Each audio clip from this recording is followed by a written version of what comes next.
5 लाख रुपए तक का लोन कैसे माफ हो सकता है, क्या प्रोसेस है। किसी भी बैंक या एनबीएफसी कंपनी कोई भी हो, हमारे देश में 100 से भी ज्यादा बैंक एनबीएफसी कंपनी काम कर रहे हैं, किस कारण से, क्या वजह है कि ये लोन को माफ करते हैं। जो आम आदमी है उसको सामान्य बोलचाल की भाषा में लोन माफ कहता है, कानून की भाषा में, बैंकिंग की भाषा में इसको बोलते हैं रिटर्न ऑफ। जब आप अपना सिविल चेक करेंगे तो उसमें रिटर्न ऑफ अगर लिखा पाएगा तो सामान्य बोलचाल की भाषा में उसको कह सकते हैं कि वो माफ हो गया।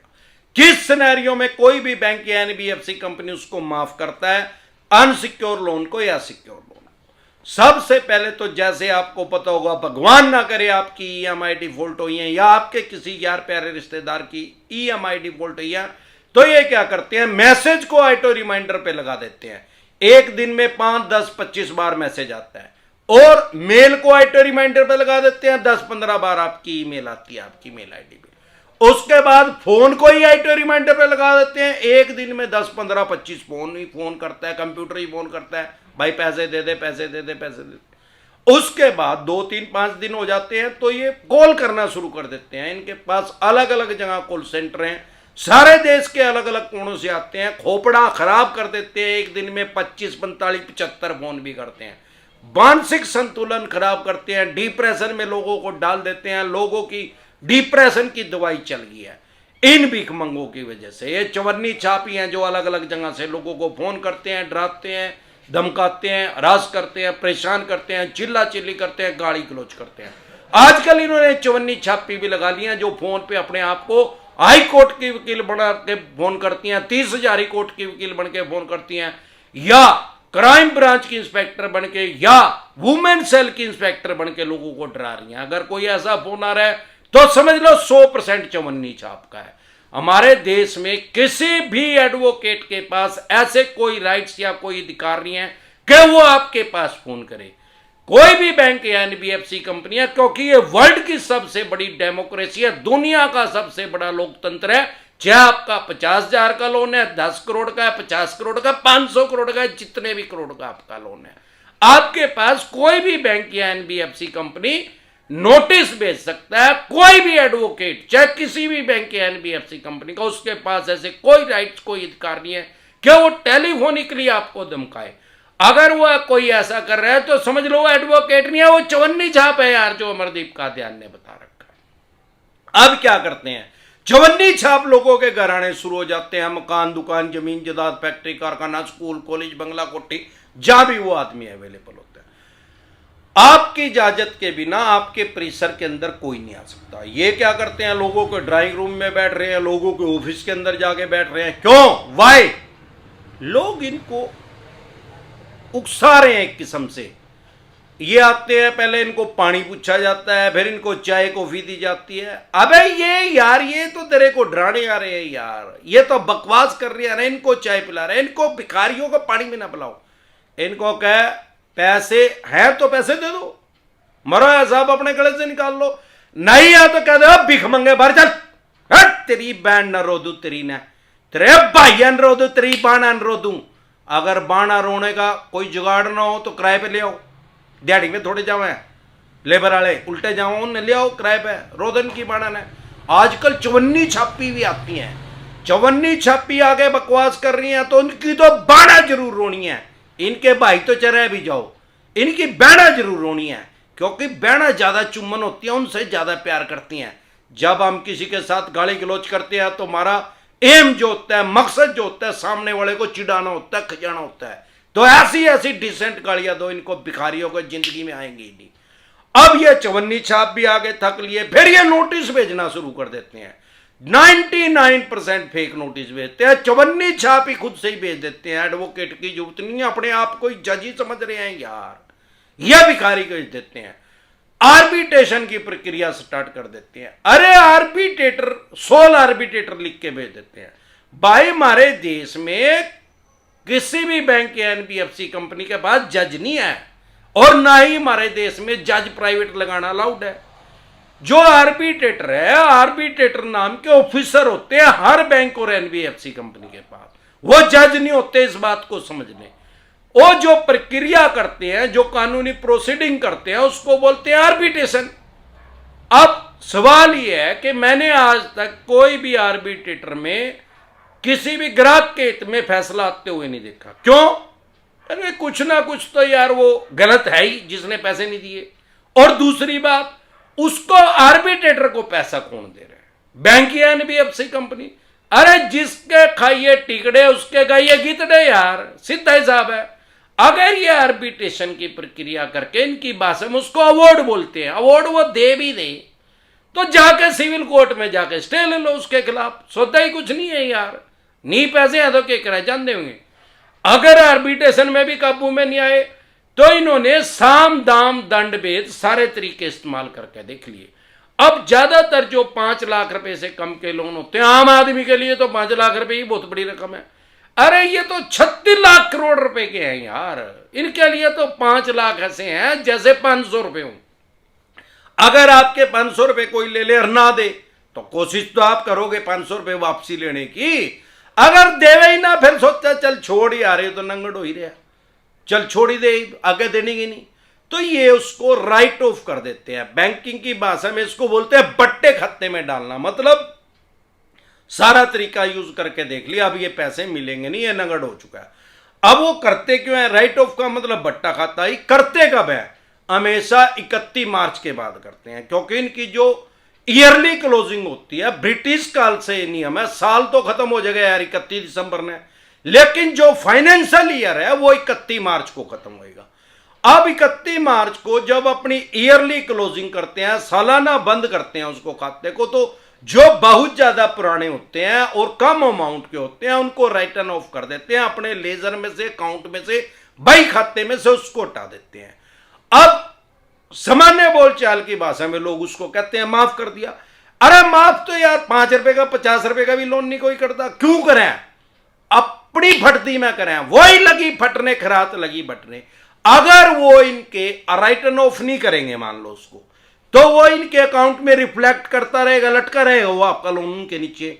अब ये क्या करते हैं भाई, साल में जितना प्रॉफिट होया, मान लो 10,000 करोड़ का प्रॉफिट होया सारे देश में, और उसमें 200 करोड़ 500 करोड़ मर गए, मतलब बट्टे खाते में चले गए, खत्म हो गए।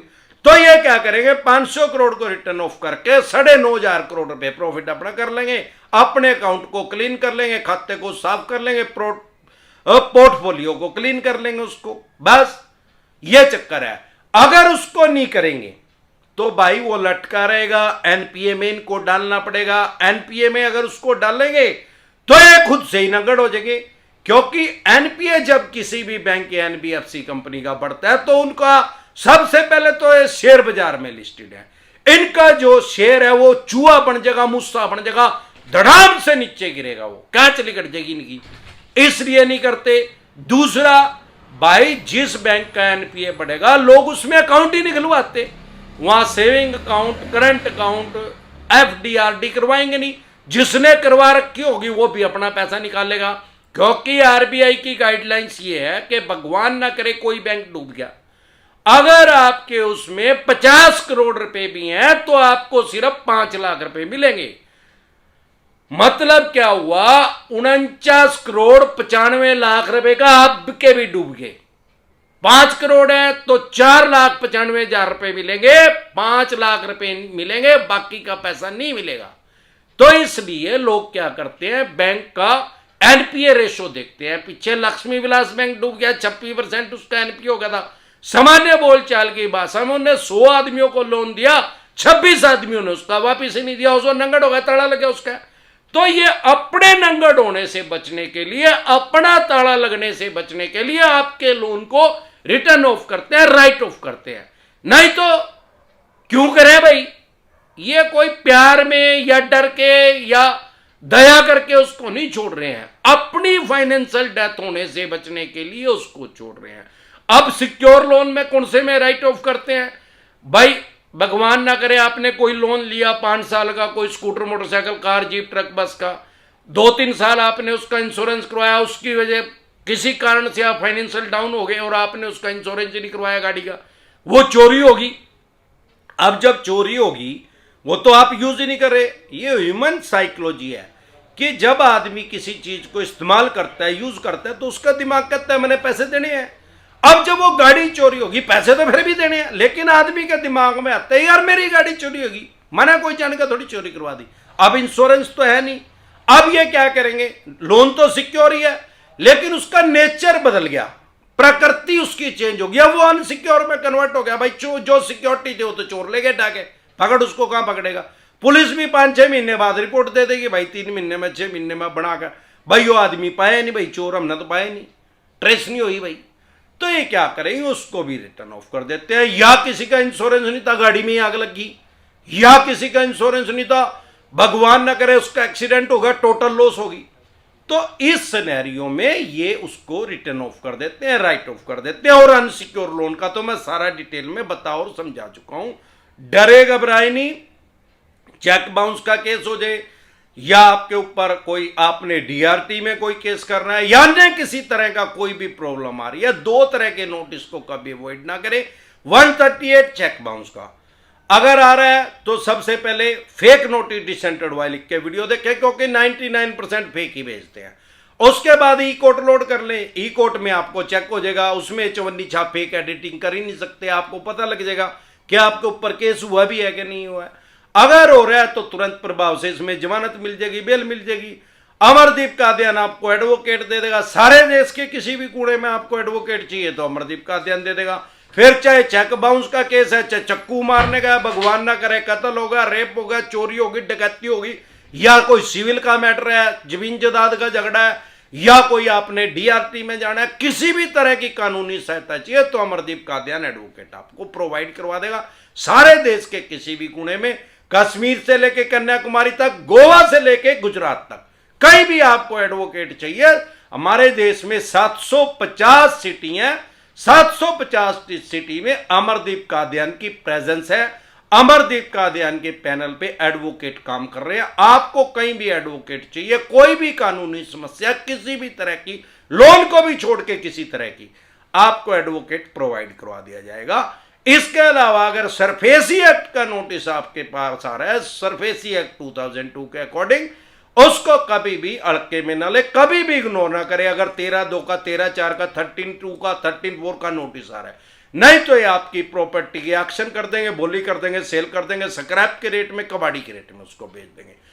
जैसे ही आपके पास ऐसा नोटिस आए, तुरंत प्रभाव से लीगल एडवाइस ले, क्योंकि प्रिवेंशन बेटर देन क्योर, इलाज से हमेशा परहेज बेहतर है। आप अपनी प्रॉपर्टी को बचा सकते हैं कानूनी रूप से, जो आपके राइट्स है, जो आपके अधिकार है, वो खत्म नहीं हुए सरफेसी एक्ट लागू होने से। क्योंकि हमारे देश में वर्ल्ड की सबसे बड़ी डेमोक्रेसी है, दुनिया का सबसे बड़ा लोकतंत्र हमारे देश भारतवर्ष में है। आप डरे घबराए नहीं, तुरंत लीगल एडवाइस लें। अगर आप हमारे साथ टेलीफोनिकली जुड़ना चाहते हैं, पर्सनल मीटिंग करना चाहते हैं, फिर आपका लोन 2 करोड़ का है, 5 का है, 25 का, 50 करोड़ का है, जितने भी करोड़ का आपका लोन है, डज नॉट मैटर। आपके पास सरफेसी एक्ट 2002 के अकॉर्डिंग नोटिस आ रहा है, 13(2) का, 13(4) का, सिंबॉलिक पोजीशन का, फिजिकल पोजीशन का, या आर्बिट्रेशन एंड कंसोलिडेशन एक्ट 1996 का, या 138 नेगोशिएबल इंस्ट्रूमेंट एक्ट 1881 का, या रिकॉल नोटिस आ रहा है, या अन्य किसी भी तरह का कोई भी आपके पास नोटिस आ रहा है, लोन से रिलेटेड जो भी डॉक्यूमेंट्स आपके पास है, वो सभी लेके आप मेरे से पर्सनल मीटिंग कर सकते हैं, पर्सनली एडवाइस ले सकते हैं, या टेलीफोनिकली भी एडवाइस ले सकते हैं। या आपको एडवोकेट कहीं चाहिए सारे देश के किसी कोने में, हम आपको एडवोकेट भी प्रोवाइड करवा सकते हैं। हमारे साथ जुड़ने का क्या प्रोसेस है, आपकी स्क्रीन पे कमेंट बॉक्स के अंदर एक नंबर आया हुआ है 9306347314। इस नंबर को सेव करके व्हाट्सएप मैसेज करें, तुरंत प्रभाव से रिप्लाई आएगा कि कैसे आप हमारे साथ टेलीफोनिकली जुड़ सकते हैं या पर्सनल मीटिंग कर सकते हैं। ईश्वर और ससुराल वालों को हमेशा याद रखें। एक बार जोर से मिलकर नारा लगाएंगे, जय ससुराल वालों की।